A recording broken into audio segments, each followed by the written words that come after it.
Hey everyone, this is Minisa Robinson with Minisa Pyrography. In this video, I'll be showing a quick overview of my latest wood burning of a realistic train with a large plume of smoke. Now, this project is available on my Patreon page in real time, so be sure to shoot over there if you are interested in the real-time footage. The link for that website will be in the description below. Now for this project, I use the Walnut Hollow Creative Versa-Tool with the adjustable temperature dial. I also use the shading point, and this is the only burner and the only point that I used for the entire piece. So to start with, I am going to burn a black background around the train and around the cloud of steam and smoke. If you've seen some of my work, you know that I have a tendency to create a lot of black backgrounds. I do that because I really love the dramatic contrast between the subject and the black background.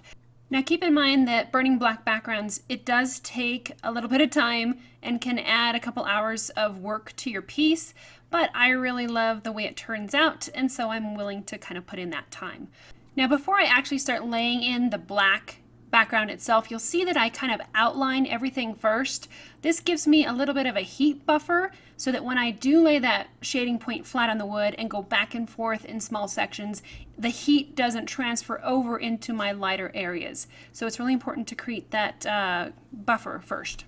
But once that is in place, then I can lay that shading point flat on the wood and develop a nice solid deep black. Now if you have a razor tip or a wood burner that gets really hot, make sure you turn your temperature down a little bit when burning these black backgrounds. It seems kind of backwards, but if your burner is too hot, you can actually do more damage to the wood, and it just kind of peels off the top layers of the wood, and then you don't get that nice solid burn.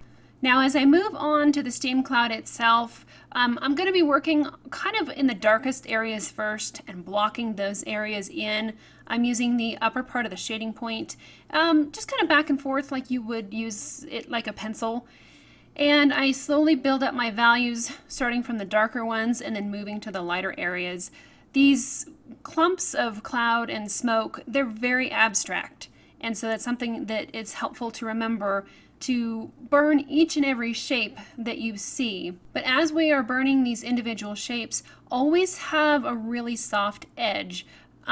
You don't want to take a wood burner and outline each plume and clump of smoke that you see, because those hard edges are going to be really difficult to blend out later.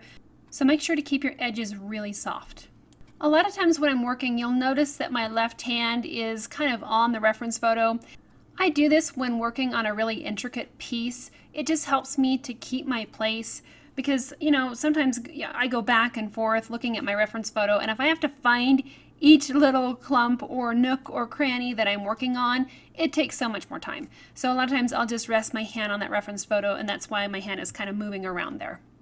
Also, when working with the Walnut Hollow Creative Versa-Tool, the grip is a long way from the tip of the wood, and it's kind of a little bit unnatural to use. So I use just a little bean-filled bag to rest my hand on. It props up my wrist a little bit so I can get just a better angle for working. Now, as I continue to burn in these smoke cloud areas, I am mostly focused on each individual abstract clump. And when working in such a small focused area, it's easy to kind of make mistakes with your overall shading. So here I'm going to go back over everything again. I'm going to take a step back and kind of get away from my work, look it over, and see what areas are too light and too dark, and make adjustments as I need to. I'm going to look at everything as a whole and make sure that each individual clump, it all works together like it's supposed to. So at this time, I'm going to be doing a lot of shading and blending and kind of smoothing areas out and making minor adjustments as I go along. Now once I have the steam cloud kind of to a point where I'm happy, I'm going to go ahead and work on the train next. Some of these areas are really dark, and they have very defined edges. So I'm going to use that upper edge of the shading point and make some crisp edges and outline these sections first. This helps give me kind of a blueprint to follow as I'm blocking in the darker sections. Now since this train has so many tight little tiny areas, I'm going to work for a bit in one orientation, and then I'm going to turn the wood and kind of work in other areas where it was harder to get into. This helps me to keep my edges really nice and sharp and crisp and clean. It also helps to avoid any accidental overburn or scorching that you might get if you spend too much time in a really tiny area.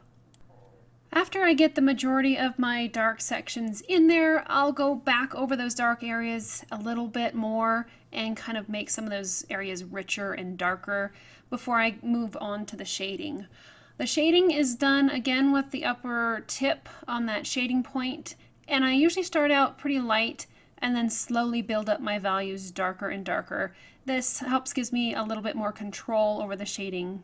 Now I really enjoy creating detailed wood burnings, but for something this intricate, this is probably about as small as I would want to make a wood burning with all of these little tiny bits and pieces of the train. So larger wood burnings definitely help to get in more information and detail.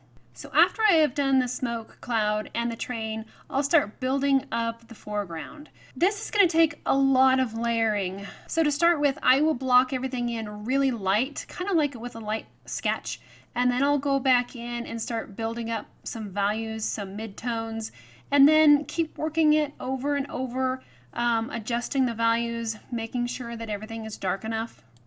I'm also going to keep these areas a little bit softer and less detailed than the train.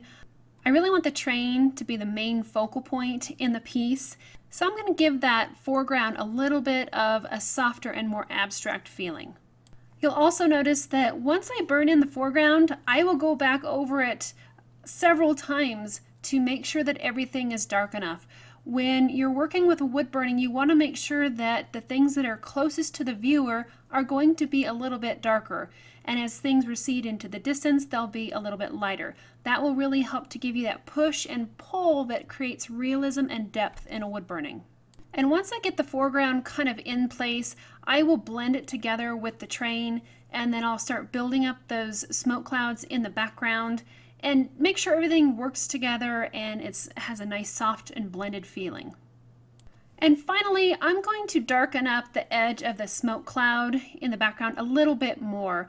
I really wanted that smoke cloud to kind of work with the background a little bit more, so I went and shaded that outer edge and kind of softened it up a little bit before adding some few finishing touches. So thank you very much for joining me on this little video. You can also follow me on Patreon, Facebook, and my website. And please remember to subscribe and like, and I will see you next time.